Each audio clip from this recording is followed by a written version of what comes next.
Good morning guys, magandang umaga po sa inyo lahat at tayo'y balot na balot po ngayong umaga at sobrang lamig po. Ang oras po ngayon ay mag alas 6 pero nababalot pa ng kadiliman ang kapaligiran dahil po ay taglamig. So meron tayong chichikin na sasakyan, ayaw umandar. So pag ayaw umandar, ang mga possibilities niyan is maaring battery, po pwedeng isolator kung equip man ng battery isolator tapos po pwede ring starter motor. So ang gagawin natin ay basic inspections muna. Titingnan muna natin yung voltahe ng battery. So papakita ko sa inyo kung paano natin checkin. Gagamitan natin ng power probe. Ang power probe po ay very handy kumpara sa multitester. Kung natatandaan nyo po, ang multitester ay kailangan natin ng dalawang kamay, so may dalawang wire, checkin natin yung voltage ng battery. Pero itong gagamitan natin ang power probe, which is very handy. Napakadali pong checkin yung yung battery voltage natin, hindi na kailangan ng dalawang kamay.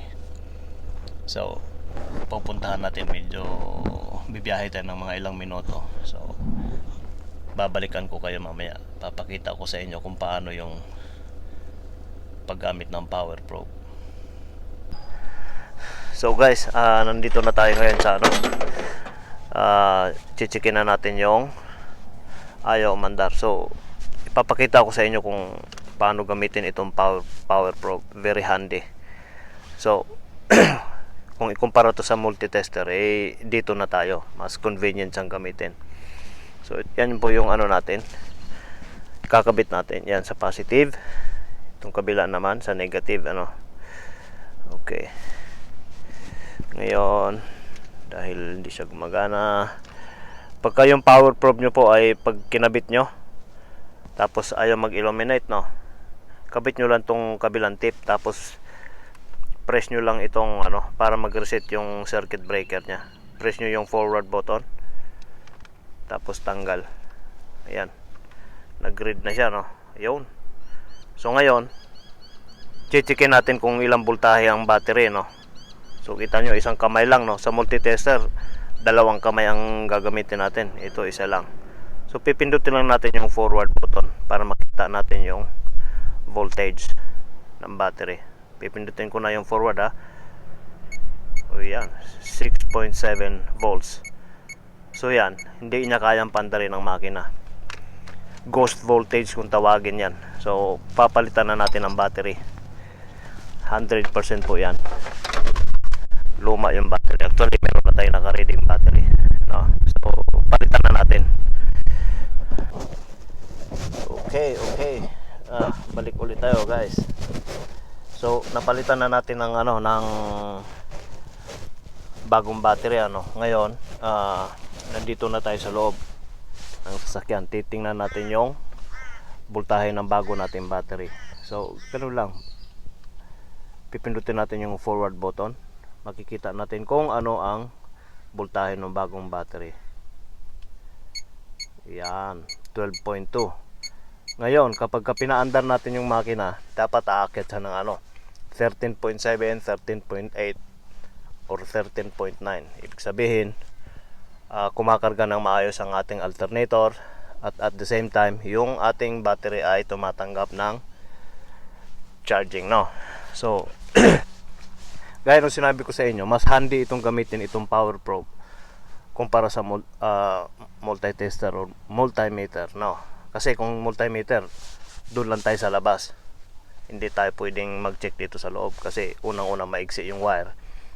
Kailangan natin ang dalawang kamay pagka multitester yung gagamitin natin pag-check ng ating battery voltage, So ito, nandito lang, pagka napakahaba ng kable, kaya magagawa nating checkin na nandito tayo sa loob.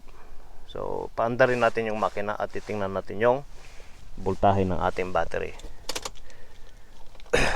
Okay, yun lang. Naka-isolate po yung isolator. I-isolate lang natin.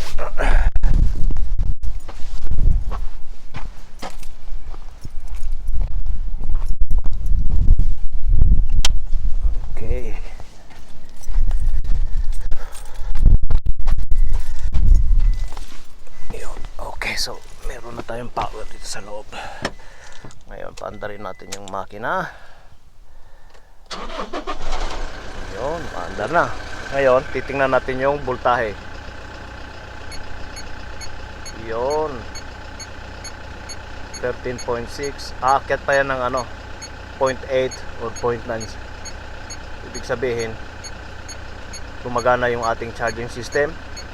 Walang problema. Napaka-healthy ng ating starter motor. At ganun din ang ating alternator. So battery lang po ang ang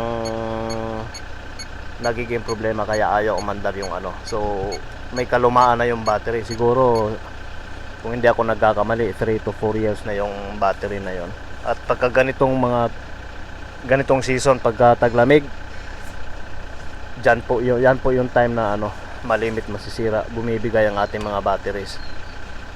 So yun lang muna ngayon mga kababayan, kunting dagdag kaalaman para sa inyo.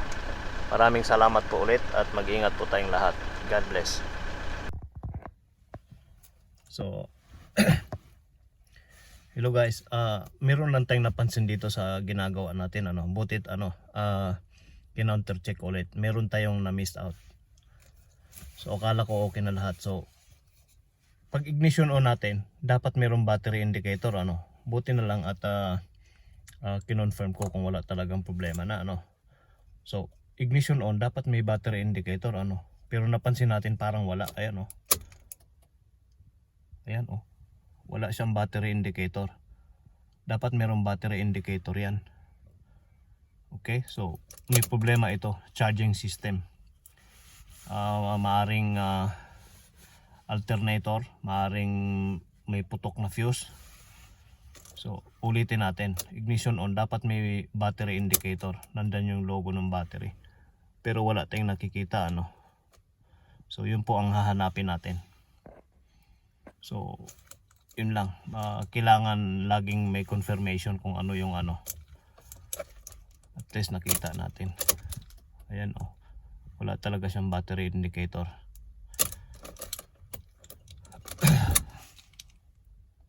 So tara, let's hanapin natin kung maring may pumutok lang na fuse, yung 7.5 na alternator fuse.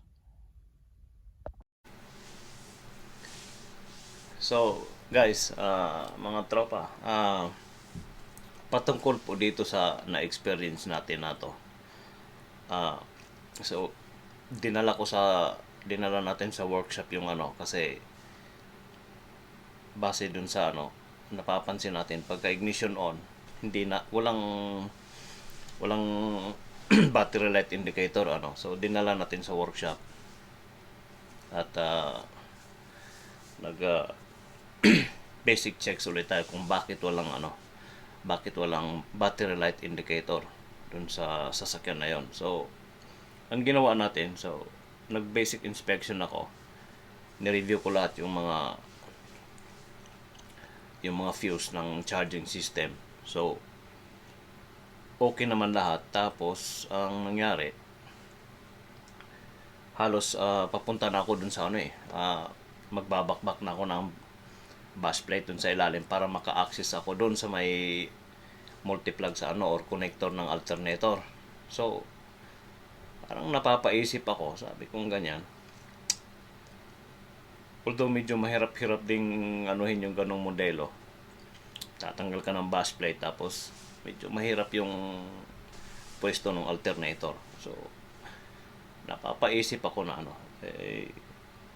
merong isang unit na hindi naman niya ka modelo ng taon, pero kaparehos niya ng So kinuha ko yung susi ng isang sasakyan, in-try ko, pag ignition on ko, ganun din, wala rin battery light indicator. Tapos ang ginawa natin, kumuha ako ng flashlight, inilawan ko yung yung pinaka cluster mismo para makita ko lang yung yung pinaka logo ng battery. Wala rin akong napapansin. So eto na. So di siyempre, alam naman natin na pagka medyo crucial game na, kanyan, yung mga pakinabang ng cellphone natin tawag sa tropa. So nakontak ko yung aking mga mga kumparing, mga legit na kumpare. Shoutout ko na sila, si paring Harold Guerra at si Jeffrey Rodriguez na kasalukuyang naninibag ng dolyari sa sa Toyota Canning Vega. Maraming salamat po mga pare ko sa sa suporta. Ganyan lang kaming magkukumpare, magtutropa. Pagka may problema kaming hinahanap, tawag agad. Alisin natin yung yung ego na baka mamaya pagka tumawag ako, papasok sa isip nila mahinang klase tayo. Hindi dapat ganoon. Pagka tawagan ng ganyan na magkukumpare, magtutropa, nagtutulungan diba? So yun din yung nagiging So ito dagdag kaalaman sa atin mga tropa. May ibang sasakyan pala na na pag ignition on mo, walang battery light indicator na nag-a-appear, which is yung mga normal na sasakyan pag ignition on pa lang natin, meron agad information dun sa kasama yung battery light indicator na iilaw dun sa cluster. Tapos pag in-start natin yung makina, magdi-disappear. Ibig sabihin okay yung charging system. Dun sa ginawa natin na yun, na experience natin na yun, ibang klase kahit ako na sorpresa din ako. So merong mga sasakyan pala na ganon. So nung kinontak ko na yung dalawa kong mga legit na kumpare, ganon din yung napapansin nila, which is hindi rin nila na-notice yung ganong klaseng sasakyan na pag ignition on, walang battery light indicator.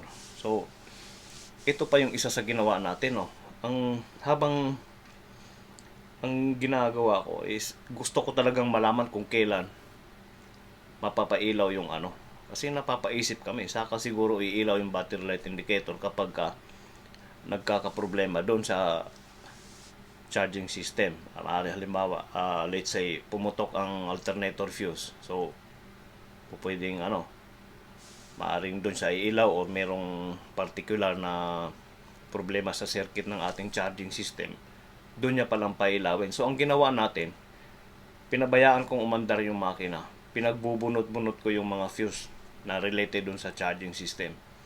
Never na umilaw ang battery light indicator. So sa ngayon wala pa tayong under studies pa.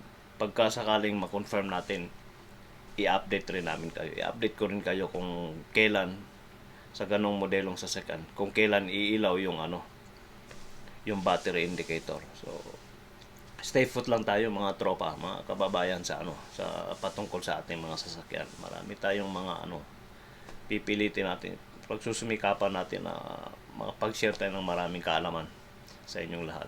So maraming salamat po.